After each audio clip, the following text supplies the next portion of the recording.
Choreographer to the stars, Debbie Allen has seen them all, but no one like her longtime friend, Michael. In dance, it's what we sit and train for, we try to teach. You either have this or you don't. Michael danced with such a sharpness. He was so clean, his precision was beyond. And this is a true master. Michael practiced, Michael trained, Michael continued to try to expand his dance vocabulary. That was our relationship. He was always coming up to my house and wanted me to teach him something that he might not know. I'm like, child, you know everything, stop it. Talking about he wanted to turn like Baryshnikov. I said, child, you turn better than Baryshnikov, leave me alone. Director Kenny Ortega was working with Michael on his comeback tour. When Michael got into the zone, it was Michael, as we all have known him and have all fallen in love with, you know, that incredible entertainer, with the perfect timing and know-how, and just, you know, sparking, you know, electricity flying off of him, inspiring everyone around him, the dancers, the singers, the orchestra, and every creative person, you know, involved in the project. Show me what you do. Teach me. In the documentary Living with Michael Jackson, he told Martin Bashir it's hard to pinpoint where it all began. Did somebody teach you to do that? No, you can't teach that. You can't teach it. It has to come from inside. It's a gift, you know.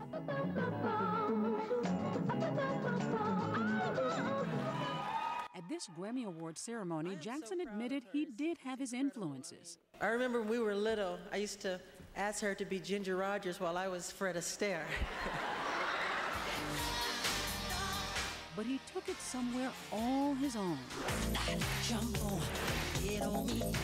Martin Scorsese directed the video Bad and says watching Jackson was like watching Quicksilver in motion.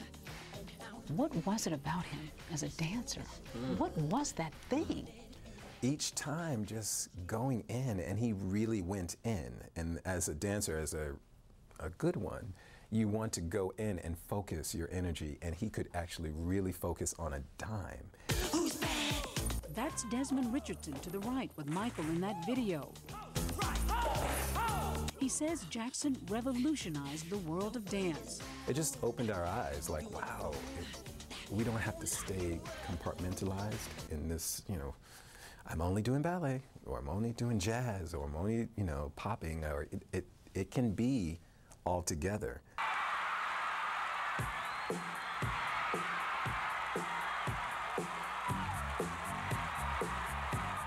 And nowhere was it more apparent than in that trademark moonwalk.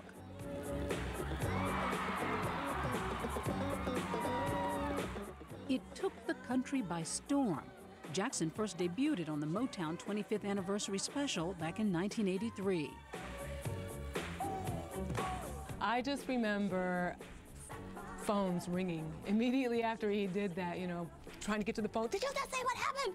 You know, because I had never seen anything like that. You could feel the roar of the audience, and I know in my own living room, you know, my roommate and I just screamed, you know, and you just want to play it again and again and again. And I mean, that's the kind of transcendent figure he was, you know, to create this kind of excitement. And from that moment on, he became a teacher to dancers everywhere. From Paula Abdul. What did you learn from him? Anything? Oh my gosh. You never let anyone see you sweat. And when you perform, you give everything that you have, every pore of your body, everything that spills out is left on that stage. And the commitment, and it's the rehearsal. The drive that guy had was unparalleled. I've never seen anyone work that hard. And from that moment on, he became a teacher to dancers everywhere. From Paula Abdul to pop stars all over, like Justin Timberlake, Usher, and Neo. So to embrace the inspiration of Michael and take it to a whole nother level. So we're not just looking at dance steps and some good tunes, we're looking at a whole show, and that's what Michael was all about, bringing everything together and making that show pop. And you're just like mesmerized when you're watching a concert. What does today feel like for you? It hurts. You know, you just, like that song, never can say goodbye. You know, we just can't say goodbye to him. So I'm just going to put it, you know, we're going to all be living with this big hole in our hearts. That's how it's going to be. So many people tonight saying goodbye. And when we come back, the very latest on the investigation into the death of Michael Jackson. Stay with us.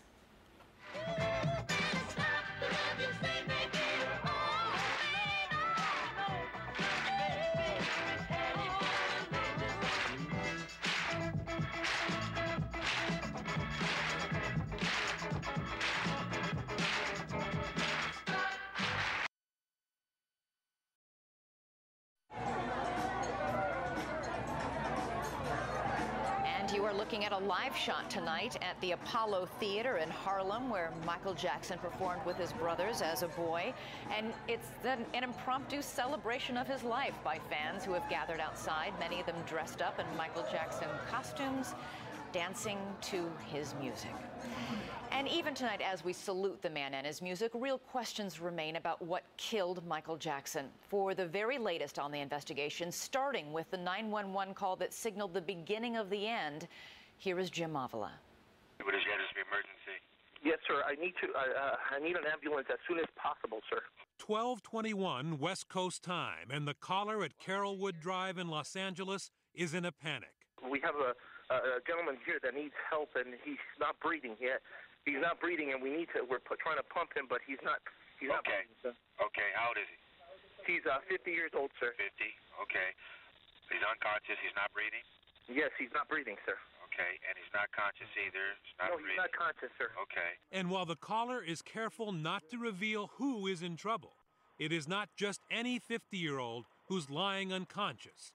This is the king of pop, lifeless and unresponsive, even though he's getting professional medical help. Okay, let's get him down to the floor. I'm going to help you with CPR right now, okay? We need him. Yes, we're already on our way there. We're on our way. I'm going to do as much as I can to help you over the phone. We're already on our way. Did anybody see him? Yes, we have a personal doctor here with him, sir. Oh, you have a doctor there? Yes, but he's not responding to anything. No, he's not responding to CPR or anything, sir. Oh, okay. Well, we're on our way there. If your guys are doing CPR and you're instructed by a doctor, he has a higher authority than me, and he's there on scene. Okay. Did anybody witness what happened? No, just the doctor, sir. The doctor's been the only one here. Okay, so the doctor see what happened? Doctor, did you see what happened, sir? And, sir, you just, if you can please. We're on our way. We're on our way. But that doctor, the one in such a hurry to get paramedics on scene, the one who saw what happened to Michael Jackson but would not stop and explain, his name is Murray Conrad Robert, and he has long since disappeared. Apparently in a hurry, leaving his car behind. It was towed from the estate, and the Los Angeles Police Department now has an appointment to interview him. Perhaps because, as LAPD sources tell ABC News, Jackson was heavily addicted to the powerful and dangerous painkiller OxyContin, receiving daily doses of it and another synthetic opiate painkiller called Demerol. In a press conference just a few hours ago, Craig Harvey of the Los Angeles Coroner's Office told reporters they know Jackson had drugs in his body. We know he was taking some prescription medications. The cause of death has been deferred, which means that the medical examiner has ordered additional testing, such as toxicology and other studies. Those tests, we anticipate, will take approximately 4 to 6 additional weeks to complete. That comes as no surprise to former Jackson attorney Brian Oxman, who told Good Morning America. Well, if you will remember back to the Pepsi commercial that Michael was filming at the Shrine Auditorium, his hair caught on fire, and it caused him such pain. He just didn't like to feel such discomfort. He started taking pain medications then. He fell off a stage and he cracked a vertebrae in his back. He also broke his leg. Those two things were constant sources of pain. They made him fall down. They were so painful. He took the medications because of that pain. According to Dr. Bruce Goldberger, a forensic toxicologist in Gainesville, Florida, Jackson's apparent mix of drugs was a lethal combination. Someone who's being treated for pain, for example, as it's been reported with Michael Jackson, these patients are also anxious. These people also have depression. So it's often necessary to prescribe an analgesic medication like OxyContin to relieve the pain. Second, they'll prescribe an antidepressant to relieve the depression. And third, they may prescribe a sedative drug like Xanax to relieve the anxiety. It's when it leads to the misuse or abuse of these drugs and then ultimate toxicity. Police sources tell ABC News Jackson was injected with drugs an hour before his death. And Dr. Goldberger says if that's the case, there is only a narrow window for revival.